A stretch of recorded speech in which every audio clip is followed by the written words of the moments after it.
Aí demora alguns segundinhos só para começar. Olá, meu amigo, minha amiga, bem-vindos a mais um Portal do José. E como prometido, hoje nós temos aqui um convidado ilustre, uma pessoa que vai falar conosco sobre o mundo da política no Brasil, especificamente no Rio de Janeiro, e também as coisas que acontecem no Rio de Janeiro, elas servem como referência para outras tantas que acontecerão no Brasil. Então, eu queria dar as boas-vindas e agradecer muito ao deputado Marcelo Freixo, deputado federal pelo PSOL, por ter aceito o nosso convite de estar aqui. Tudo bem, Marcelo? Tudo bom, José? Que prazer estar aqui com você, que bom te reencontrar. Né? Esse tempo de pandemia, a gente fica muito distante dos amigos e de alguns bons debates, mas é um prazer imenso estar aqui no portal para falar sobre essas confusões do Rio, do Brasil, mas, enfim, também falar de esperança. Eu começo por aí, deputado.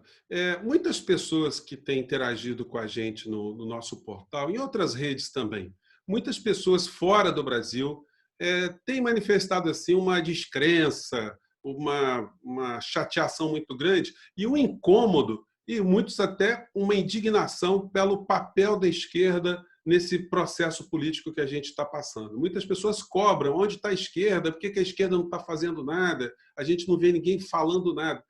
A esquerda está sem fazer absolutamente nada? O que a esquerda está fazendo no Congresso Nacional? Dá para a gente dizer que existe uma bancada de esquerda, existem deputados de esquerda que estejam fazendo alguma coisa para impedir tanta coisa que mexe com o ânimo do povo brasileiro? Claro, essa pergunta é ótima. Primeiro que eu acho que a angústia que você pontua, ela é muito legítima e compreensível. Né? A gente está vivendo um período de pandemia e de pandemônio. A gente está vivendo o maior crime ambiental, a maior crise ambiental do planeta hoje acontece no Brasil, são as queimadas, que são gravíssimas, né? Um dano talvez irreparável já à questão ambiental, climática, e com uma postura absolutamente leviana e irresponsável do presidente. Nós acordamos com a notícia do aumento do número de pessoas com fome. A fome voltou a ser uma realidade entre muitos brasileiros. Nós temos a nossa desigualdade clássica, que transpassou tantos governos, né? E a gente nunca teve a coragem de enfrentar, só que marcado por uma pandemia que aumenta a desigualdade, gera desemprego e desesperança. Então, você tem um quadro social muito grave, acompanhado do fato da gente ter o pior presidente do mundo. Né? Não há dúvidas de que, diante da pandemia, quem se comportou da pior maneira, da mais irresponsável, diante da grave crise sanitária e econômica que não se separam no mundo inteiro, foi o Bolsonaro. Isso é assunto no mundo. Né? Então, é normal, é compreensível a angústia dessas pessoas. E é também compreensível que se cobre mais de todos nós. Né? No que diz respeito à esquerda, eu também acho que a gente pode e deveria produzir mais, principalmente nas ações afirmativas, no que diz respeito à capacidade de agirmos juntos, na capacidade de formarmos um grande bloco para enfrentarmos o bolsonarismo. O bolsonarismo não começa, não termina com o Bolsonaro, ele é muito mais profundo, ele está tentando se viabilizar para ser reeleito em 22, o que será uma tragédia, porque se desenha a possibilidade de um Estado teocrático marcado pelo medo, pelo ódio, né, pela violência. Então, acho que a nossa responsabilidade enquanto esquerda deveria ser maior diante da defesa da democracia. Eu acho que tem problemas, mas a gente tem que reconhecer que a esquerda, com 134 deputados, nós somos 513 no Congresso. Nós temos 134 deputados de esquerda, ou seja, a população não fez a esquerda ser maioria no Congresso Nacional. É bom a gente dividir essa responsabilidade também, né, José? Se a população votasse em massa na esquerda, né, talvez a esquerda conseguisse fazer mais. Mas não votou, a gente tem 134 deputados. Desses 134, nós conseguimos vitórias importantes. Por exemplo, no que diz respeito ao pacote anticrime, que criminalizaria ainda mais a população pobre, a gente derrotou partes importantes do texto no Congresso Nacional. A gente conseguiu fazer com que o auxílio emergencial, que seria de R$200 proposto de forma covarde pelo Paulo Guedes, fosse de 600. Foi uma vitória no Congresso Nacional. A gente conseguiu ajudas a prefeitos e a governadores e a pequenos e médios empresários, coisa que o Bolsonaro não queria. A gente aprovou o Fundeb, que é um marco decisivo para a educação contra a vontade do Bolsonaro. Então, o governo Bolsonaro teve derrotas muito importantes dentro do Congresso Nacional. Isso é uma esquerda que trabalha, mesmo sendo minoritária. Agora, a gente poderia fazer mais e deve fazer mais? Sim, concordo. Aham. O interessante é que os grandes meios de comunicação eles não reverberam também nenhuma pessoa da esquerda, né? A não ser pautas muito específicas. Por exemplo, no debate econômico, desde sempre, né, a gente nunca vê nenhum protagonista da esquerda. E tem muita gente que entende de economia, entende de direito, entende das relações governamentais, entende como funciona o processo legislativo, mas a gente não vê absolutamente nada. Aí dá a impressão que a esquerda, de fato, está completamente sem fazer nada. Mas eu queria tocar em outros assuntos também. Eu queria voltar um pouco a fita aqui para o Rio de Janeiro, porque o senhor foi deputado em algumas legislaturas com Flávio Bolsonaro. E ele hoje está nesse foco aí de investigações, o Ministério Público está indo para cima, enfim. E toda hora as notícias nos dão conta que ele tem uma loja de chocolate, que ele transacionou muitos imóveis, que ele recebeu muitos depósitos, né, em dinheiro na conta da empresa dele. Eu, que sou um pequeno empreendedor, ninguém nunca na minha vida depositou nem um realzinho, ninguém nunca foi lá na caixa. E o deputado recebendo dinheiramas, né? Então, a pergunta é: um deputado estadual tem recursos o suficiente para virar uma pessoa de classe média altíssima? Não, não tem. E é muito curioso, porque tem muito deputado, eu estava até tentando achar as anotações que eu tenho do crescimento imobiliário, né? É um negócio muito impressionante. O que o Bolsonaro consegue, eu não sei, excesso de empreendimento imobiliário, né? Eles compram imóveis, enfim, num valor muito baixo e vendem alguns anos depois num valor altíssimo, né? Então é realmente um fenômeno de empreendimento, assim, o Bolsonaro e sua família inteira. E é um dom familiar. Eu fui deputado estadual com com o Flávio Bolsonaro, de 2007 até 2018. Então, a gente foi por 3 legislaturas, né? Eu não vou achar aqui, mas era bom se eu conseguisse. Por 3 legislaturas, eu fui deputado com ele. Um deputado estadual, se ele vira um pecuarista, não tem como, entendeu? Não tem como. Como é que você vai? O salário de um deputado federal é R$ 24.000 líquido. O salário de um deputado estadual é R$ 18.000 líquido. É um excelente salário. É um excelente salário. Mas para você virar um pecuarista, nem se você achar uma vaca passeando na Avenida Atlântica, né? Você não vira um pecuarista com R$ 18.000 por mês, que é um excelente salário, mas você não fica rico. E os empreendimentos na qual a família se meteu, as investigações são muito graves. Primeiro, vamos lá. Eles sempre defenderam abertamente as milícias, abertamente, o Jair Bolsonaro e todos os filhos, né? Eles levam para o gabinete do Flávio Bolsonaro o Queiroz, que é um policial militar muito conhecido na Zona Oeste do Rio de Janeiro, trabalhou em áreas de milícia e amigo do Adriano da Nóbrega, que é um matador que foi morto, foi expulso da polícia por relações com o jogo do bicho e comandava um grupo de matadores de elite no Rio de Janeiro. O Queiroz era quem organizava o esquema de fraude no gabinete do cara. Quem está dizendo isso é o Ministério Público, quem está dizendo isso é a polícia, não sou eu. Eu só estou dizendo que está lá, né? E eles, o que chamam de rachadinha, isso não existe no Código Penal, é corrupção, é peculato, tem outros nomes, né? Rachadinha é uma fantasia, em que ele pega dinheiro de funcionários. A filha do Queiroz trabalhou no gabinete do Jair. A ex-mulher do Jair trabalhava no gabinete do Flávio. Então tem um troca-troca de pessoas, um número enorme de fantasmas, que certamente ao longo de muitos anos, dinheiro dessas pessoas, que são dinheiros oriundos dos cofres públicos, foram destinados ao enriquecimento ilícito da família inteira. E eles compravam imóveis com isso. A loja da Copenhague, a loja de chocolate do senhor Flávio Bolsonaro, é a loja que mais tem compra em espécie de toda a rede de lojas de chocolate. É muita coincidência, né? Eles compram imóveis baratos, o que certamente tem dinheiro lavado ali, dinheiro vivo para comprar o imóvel, e vendem muito mais caro depois. Uma das pessoas para a qual o Flávio Bolsonaro vendeu um imóvel, e também o Jair Bolsonaro, é um contribuinte, é uma pessoa que está contribuindo com delação, premiado na Lava Jato, e que disse que enriqueceu pela lavou dinheiro na compra de imóveis, que é o senhor Marcelo Praça. Então, assim, as coisas são muito... Eu estou falando de fatos aqui. Então, é uma família que é resultado desse esgoto político do Rio de Janeiro, né? Que envolve crime, polícia e política. Por isso que o Rio está numa situação tão trágica, tão dramática como essa. A gente não tem prefeito, a gente não tem governador e não tem presidente. O Rio precisa ser refundado. de forma urgente. O problema é que, para refundar o Rio de Janeiro, você precisa de um presidente que colabore com isso. E o presidente que colabore com isso. E o presidente ele é resultado desta tragédia carioca, desta tragédia corrupta e violenta. Né? E isso vira um projeto nacional. Então a gente tem que falar sobre isso. A gente tem que denunciar isso. E a gente tem que derrotar isso. Pois é, deputado, no meio dessas histórias todas aí que nós estamos vendo, a gente percebe que o Queiroz ele não era amigo de Flávio Bolsonaro, né? O Bolsonaro parece ser uma criatura solitária. Outro dia eu estava fazendo um programa analisando a relação de Paulo Guedes com Bolsonaro e fica uma série de interrogações, porque são pessoas de universos totalmente diferentes. O Paulo Guedes viveu sempre buscando dinheiro grande, grandes somas, grandes negócios, grandes empreendimentos, nunca se envolveu com nenhum tipo de política, exceto para fazer negócios também com os fundos de pensão, com verbas de financiamento público. E o Bolsonaro, por outro lado, teve aquela vida naquele mundinho pequeno, que ele nunca pensou em ter nenhum tipo de cargo maior na vida dele e, portanto, não estudou. A impressão que a gente tem é que ele ficou 28 anos no Congresso e desligava lá o som ambiente para nem escutar os colegas falando alguma coisa, porque o Congresso, quer queiramos ou não, é uma casa de conhecimento, uma casa do saber.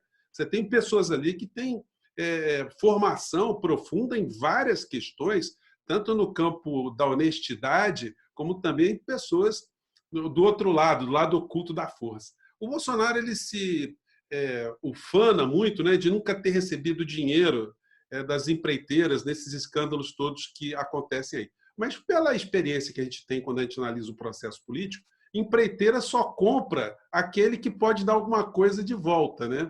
Só aqueles que têm algum tipo de relevância política, que não era o caso dele. Se ele batesse no peito e dissesse assim, não, eu rejeitei, quando veio alguém me oferecer 10 milhões de reais, eu mandei prender. Mas isso também não faz parte da história dele. Então, estou te jogando um pacote grande aí para a sua dissertação.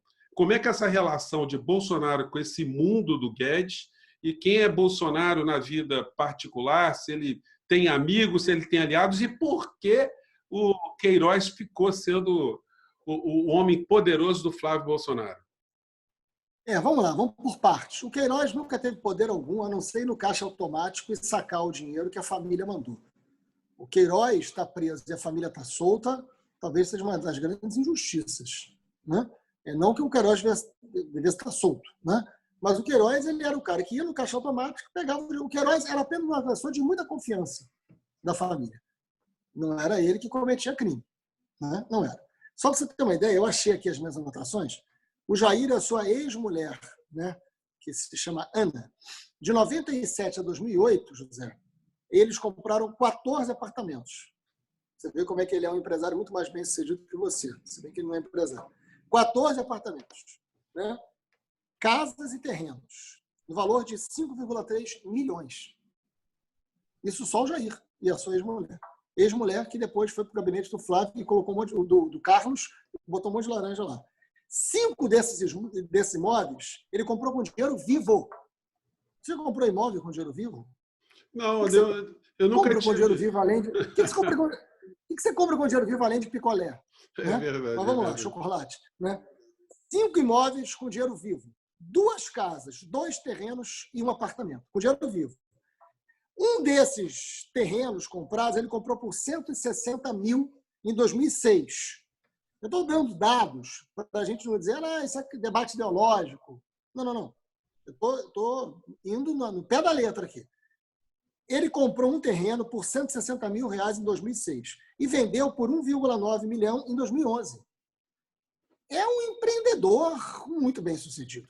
Né? E é esse terreno que quem comprou foi o Marcelo Traça, com esse nome também, né? Delator da Lava Jato, que lava dinheiro comprando terreno. Enfim, esse é o presidente da República. Né? É nisso que a gente está. Agora, por que esse cara, que é isso aqui que eu estou dizendo, que é este nível, né, que eu estou dizendo, por que esse cara vira presidente? Como que ele vira presidente? E como que ele vira o presidente do mercado? Né? Tudo bem que de mercado ele entende, principalmente de mercado ilícito. Mas vamos lá, como é que ele vive a direção do Brasil? Ele é um reacionário, um fascínio com a ditadura civil-militar do Brasil, sempre defender o que é de pior, né? Enfim, se elege em áreas dominadas pelo crime. Isso eu não tem nenhum problema de falar, eu falo isso o tempo inteiro, né? Bom, o mercado queria derrotar o PT.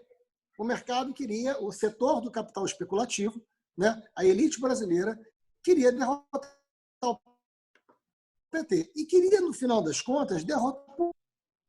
Porque, para alguns setores, é verdade que de 2013 para cá, a esquerda conseguiu responder muito mal à crise política de representatividade. Explode uma crise, não é uma crise comandada por A, B ou C, é uma crise originalmente, inclusive, movida por uma pauta progressista de 2013, e a esquerda que estava no poder reage muito mal e não consegue reagir. Isso é verdade, isso é fato, né? E a direita se apropria um pouco dessa indignação. Há uma cólera de indignação. E o que a elite brasileira entende? Né? Que há uma cólera de indignação sobre a política e joga uma bomba de destruição em massa sobre a política, que é a Lava Jato. Joga uma bomba de destruição em massa. Só que quem jogou morreu junto. Cadê o Aécio? Né? Cadê o PSDB? Então morreram todos que estavam na superfície. Só sobrou quem estava no subterrâneo. Só sobrou quem estava embaixo. O Bolsonaro estava embaixo.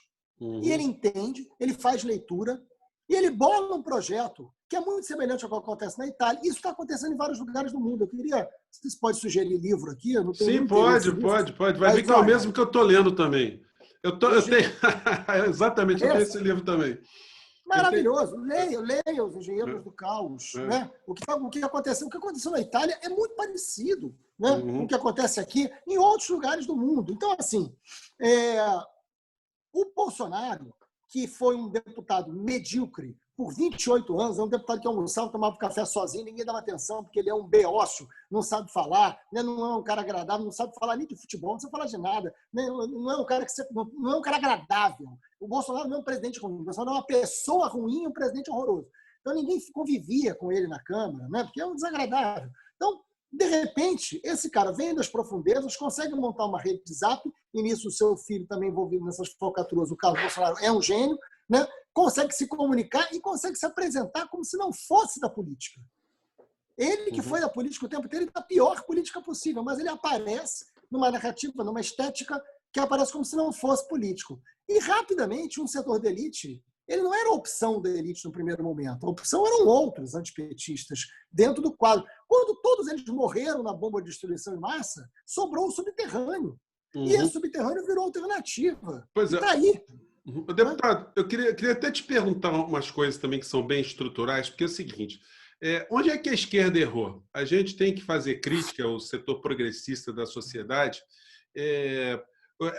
e várias outras questões estão conectadas a uma autocrítica, de repente, né? Uma delas é do fato de a esquerda nunca ter dado a devida atenção para a área onde o senhor é especialista, a área de segurança. Muita gente avalia que os políticos de esquerda se afastaram dessas pautas, tiveram um tratamento equivocado, enfim, deixou que a direita, como o senhor acabou de falar, se apoderasse, né, de determinadas pautas. Qual é a tua avaliação? Eu tenho dito isso há muito tempo. A Constituição de 88, José, ela é um avanço muito significativo na nossa história e ela é um marco da luta contra um poder autoritário, né? Mas a Constituição de 88, ela deixa lacunas. E essas lacunas estão sendo cobradas hoje de nós, né? Por exemplo, nós avançamos muito no debate da saúde, e o SUS salvou muitas vidas. Nós avançamos no debate da educação, e os educadores representam aquele setor que mais resiste ao bolsonarismo, que mais tem vitórias contra o bolsonarismo. Mas nós não avançamos no setor da segurança, nós não avançamos no setor tributário, nós não avançamos no setor da comunicação, do direito à comunicação, né? E nós não avançamos na questão da representatividade política, da reforma política. Todos esses lugares onde nós não conseguimos avançar em 88, a gente está pagando um preço muito alto. E acho que dentro desses temas, o tema da segurança pública é aquele que a direita rapidamente percebeu que era o grande instrumento para dialogar com esta cólera, com esta indignação. Porque esta indignação ela é movida por um medo. E esse medo tem razão de ser. Nós temos uma taxa de homicídio de quase 30 homicídios para cada 100 mil habitantes. Nós vivemos num lugar violento, muito violento, e a desigualdade está dentro dessa letalidade. Para cada 10 pessoas mortas, 7 são negros, mais de 7 são negros, né? Agora, a direita consegue pegar o tema da segurança e transformar num projeto de sociedade baseado no medo. E nós não conseguimos, para falarmos em esperança, falarmos de segurança. Porque a gente viveu uma ditadura e a gente não queria falar de polícia. Né? Erramos. Porque para derrotar o bolsonarismo, a gente vai ter que apresentar um projeto que seja melhor do que o bolsonarista. Isso não é difícil, mas tem que ter projeto. Se nós ficarmos brigando entre nós e não apresentarmos um projeto, ficarmos só disputando quem é o grande líder que vai derrubar o Bolsonaro, pode ser que o projeto bolsonarista vença novamente em 22. E aí sim, é uma tragédia sem precedentes. Pois é, e aqui no Brasil nós temos no entorno de 3.000 candidatos para essas eleições agora de 2020, que são oriundos das forças de segurança. É um número assim impressionante. Normalmente essas pessoas estão ligadas a essa pauta bolsonarista, essa pauta de primeiro atirar, de tiro na cabecinha, e que direitos humanos são para humanos direitos, enfim. Qual a tua avaliação? A gente tem que recuperar um terreno sério nessa história aí, né? O Brasil é um país tão estranho nesse setor que quando um grupo de policiais funda um movimento de policiais antifascistas, surge um dossiê oficial do governo para investigar os policiais antifascistas. O Brasil vive esse dilema. Né? E eu acho, inclusive, eu brinquei outro dia com os policiais antifascistas de Pernambuco, falei, o movimento de vocês é um movimento de redundância, porque o policial devia ser todo ele antifascista, porque, afinal de contas, o policial é um agente da lei. Né? E o fascismo é algo contra a lei, no Brasil e no mundo. Mas não, no Brasil vira um dossiê investigado que passa pelo Ministério da Justiça. Então, assim, há uma inversão de valores porque há uma inversão do papel da democracia. A democracia não é mais um instrumento de garantia de direitos, e sim um instrumento de reafirmação da maioria sobre a minoria. Este é o entendimento da democracia do bolsonarismo. E isso coloca em risco a vida das pessoas. Né? Isso pode nos levar a um Estado teocrático, inclusive, que é grave, que já acontece em vários lugares da extrema-direita governando no mundo. Agora, o Brasil agora, recentemente... Pois não. Não, deputado, desculpe interromper. É só para ajudar mais na dinâmica desse assunto especificamente. As pessoas das comunidades, de uma maneira geral, elas têm uma compreensão que se aproxima mais desse discurso autoritário e, portanto, nós é que temos que fazer uma reavaliação desse discurso, ou elas estão totalmente erradas? Enfim, qual a tua avaliação nisso? Porque fica uma coisa esquizofrênica, né? A gente que não mora em comunidade defendendo direitos humanos e quem está dentro da comunidade está achando que tem que votar em pessoas da milícia, por exemplo. Aí tem várias razões, né? A resposta nunca é simples para isso. A milícia, eu investiguei as milícias, fui presidente da CPI das milícias em 2008, é um assunto que eu conheço bem. A milícia é máfia, a milícia leva o Rio de Janeiro a uma situação muito semelhante ao sul da Itália, né?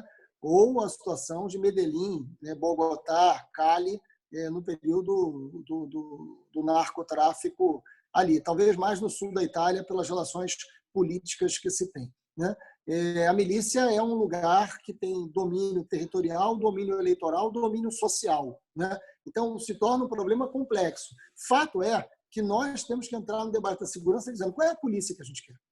A gente quer uma polícia que seja melhor, mais bem preparada, mais formada, mais controlada. Como é que se faz um lugar ser mais seguro? O que precisa se fazer? A gente tem que apresentar isso para o povo. E aí a luta tem que ser pedagógica. A luta tem que ser pedagógica, porque qual é a pedagogia do bolsonarismo? É a pedagogia do medo. Aliás, o ministro da Educação diz isso abertamente. Ele fala da pedagogia da dor, que é a pedagogia do medo. Que não é a pedagogia só dele, isso é do governo Bolsonaro. Né? Eles estão abertamente dizendo isso. Olha a Damares é a grande engenheira do caos. A Damares é a engenheira da cólera. Né? Ela é a grande argamassa do ódio. E não se surpreenda. Por que ela é a ministra mais bem avaliada do Brasil? Tamanha inoperância. A gente precisa parar para pensar né? De que maneira o povo está reagindo a essa indignação. Nós não conseguimos dialogar com essa indignação do povo. Né? E a gente precisa ter projeto com trabalho de base. E qual a tua relação com as forças de segurança? Porque quando se fala em Marcelo Freixo, muita gente tem ideia que há um antagonismo total com a polícia civil, polícia militar. O senhor sofre restrições? Qual é a tua conexão com esse universo? Não, olha, eu tenho uma relação, por exemplo, com a Polícia Civil de muito diálogo. Muito diálogo. Hoje, né, por exemplo, passei o dia debatendo projetos com a Polícia Civil do Rio de Janeiro. Né? Casos, enfim, eu sempre, emenda parlamentar, eu dou para o setor de inteligência da polícia, dialogo com eles, acompanho como é implementar. Eu tenho uma relação muito boa com os setores de segurança. Agora, claro, com alguns setores eu tenho um diálogo muito bom, com outros setores eu tenho um projeto evidentemente, de choque, né? Mas é isso. É a disputa da segurança. Os setores que são ligados à milícia, os setores que são ligados à corrupção, os setores que são ligados à extorsão e à violência, com esse eu não quero ter relação boa. Agora, os setores que são...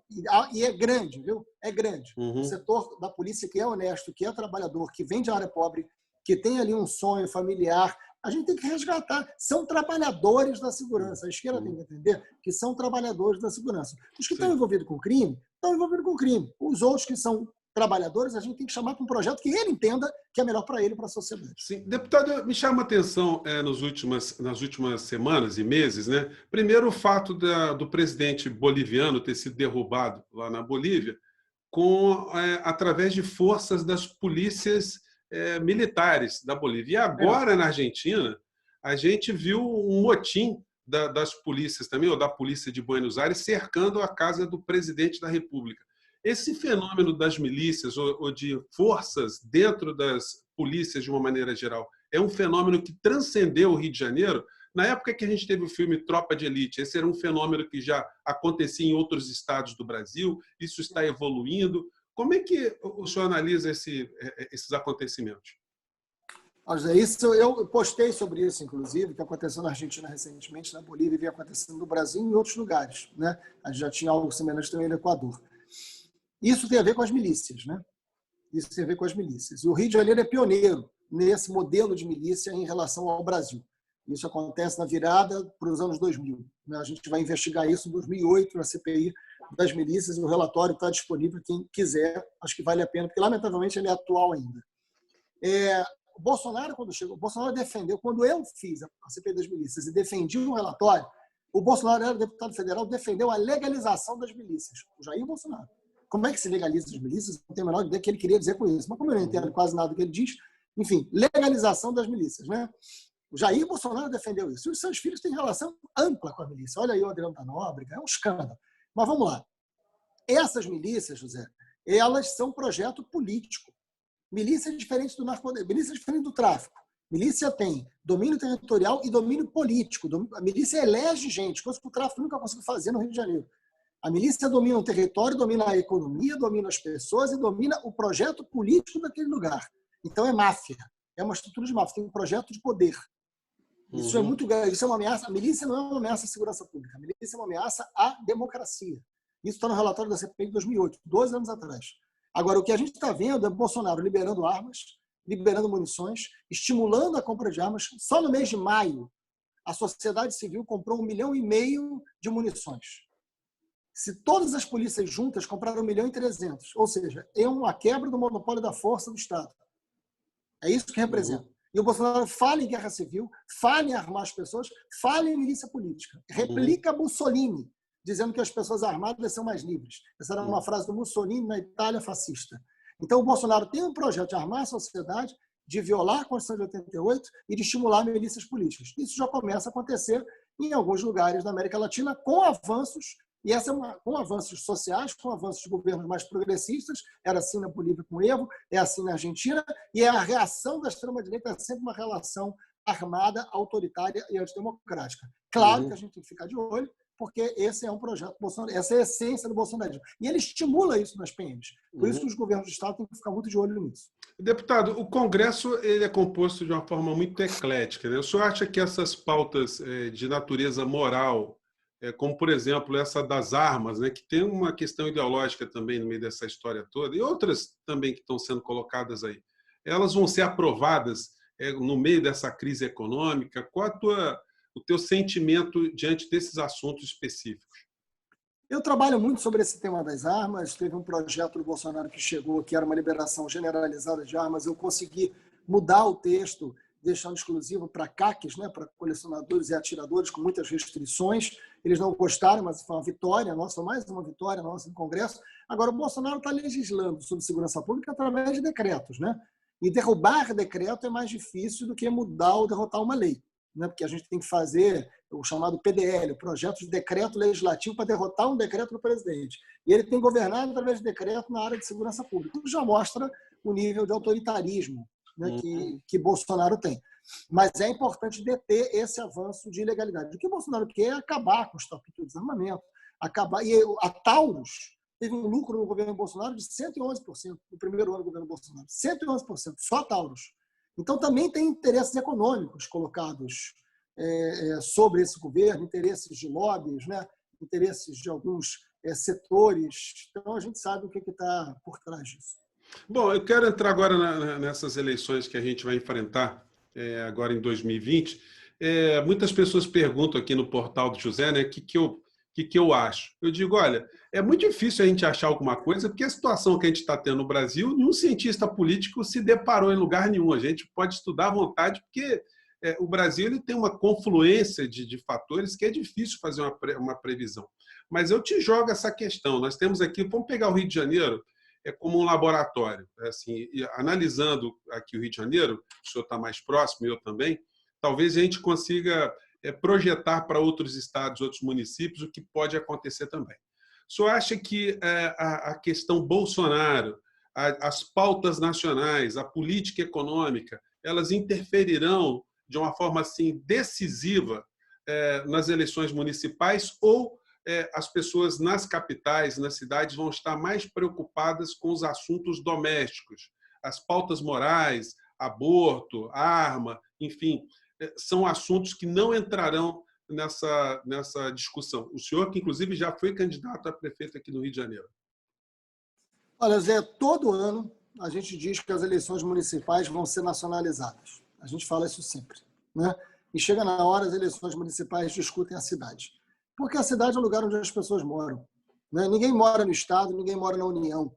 As pessoas moram no bairro tal, na rua tal. Você tem os seus amigos, são seus vizinhos, a quem você encontra, ou pelo menos encontrava, né? Na padaria, no mercado, na praia, no futebol. Agora, então, assim, a tendência das eleições municipais sempre é debater a solução da cidade. Quais são os grandes problemas da cidade? E o Rio de Janeiro não falta problema. Agora, a gente vive uma eleição que vai ser uma eleição da pandemia, das consequências econômicas e sociais dessa pandemia. Então, pode ser que essa eleição, e num governo Bolsonaro, que é algo muito diferente de tudo que a gente já viveu, né? É um governo, enfim, com essas características de atrocidade que a gente está vendo. Então, pode ser que, pela primeira vez, a gente acerte nessa previsão de que os temas nacionais entrarão em pauta, por causa do perfil do Bolsonaro e por causa dos problemas nacionais que entraram pela vida das pessoas, como a questão da saúde. O Rio vai viver um outro dilema, que é o da corrupção, né? Você tem um prefeito que está escapando de impeachment um a cada semana, né? Um desgaste muito grande. Um ex-prefeito que quer voltar, que virou réu, né? Uma quantidade imensa de candidatos. Tem uma ideia de vazio político no Rio de Janeiro, ao mesmo tempo tem um crime ocupando os lugares dentro das instituições como a gente nunca viu em lugar nenhum. O Rio de Janeiro, eu insisto, ele volta para uma realidade de sul da Itália, de domínio de máfias. O Rio precisa ser refundado. E o Rio precisa ser refundado com a ajuda de um presidente que não é esse, porque esse é o resultado dessa máfia. Então, é uma situação de muita complexidade e difícil prever qualquer coisa. Sim, eu espero que o setor progressista vença nas principais cidades para que isso possa alimentar uma vitória em 2022. Pois é, e o senhor foi o deputado estadual aqui no Rio de Janeiro, em 2014, mais votado do Brasil, teve o maior contingente de votos. Depois disputou as eleições para a prefeitura, o nome do senhor estava sendo ventilado agora para essas eleições, mas o senhor não é candidato, isso aí já está com o martelo batido, e por que a decisão a favor ou de não disputar as eleições? Exatamente por isso. Eu fui candidato 2 vezes, 2012 e 2016. Nas duas a gente foi muito bem nas eleições, mas não foi possível ganhar porque perdemos para essas máfias, né? Máfias essas investigadas nessas eleições que eles venceram, inclusive, né? É isso do Eduardo Paes, em 2012, e é do Crivella, em 2016, né? Os dois como réu, os dois aí sendo investigados exatamente pelas eleições que eles venceram da gente, né? Por corrupções que aconteceram nessas eleições. Para disputar o Rio de Janeiro, eu não disputo uma eleição para não ganhar. Eu não gosto de enganar ninguém. Para eu entrar numa eleição é para ganhar. Eu não vou entrar numa eleição para fazer jogo, né, para dizer que quero e não quero. Isso eu não faço. Até que a gente chegou ao segundo turno e teve 42%. E não vencemos por causa de fake news e corrupção. Agora, ganhar uma eleição no Rio de Janeiro hoje significa que você precisa de gente para governar e precisa de gente para fazer campanha. Então, o que eu propus, eu fui candidato até, eu coloquei meu nome até abril, e desde o início disse, é preciso uma unidade do campo progressista pelo tamanho dos problemas que tem o Rio de Janeiro. Eu não sou o salvador da pátria, o Rio não precisa de heróis, eu não acredito nessa história.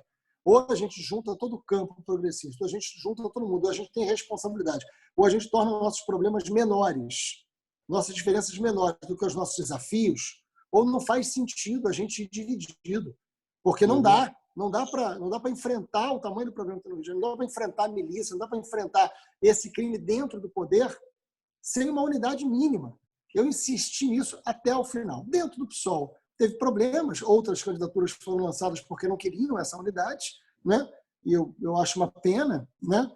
Hoje a gente tem uma candidata que é excelente, que é a Renata Souza, junto com o Coronel Ibres, inclusive, que são excelentes opções, mas uma esquerda dividida, né? O PT tem uma candidatura, a Rede não sei o que vai fazer, mas o PDT e o PSB têm outra candidatura, e a esquerda vai toda dividida. Eu sinto muito por essa divisão, e essa é a razão de eu não ter colocado meu nome. Porque para fazer parte de uma divisão, onde eu estou em Brasília e nas lutas que eu estou, eu sou mais útil.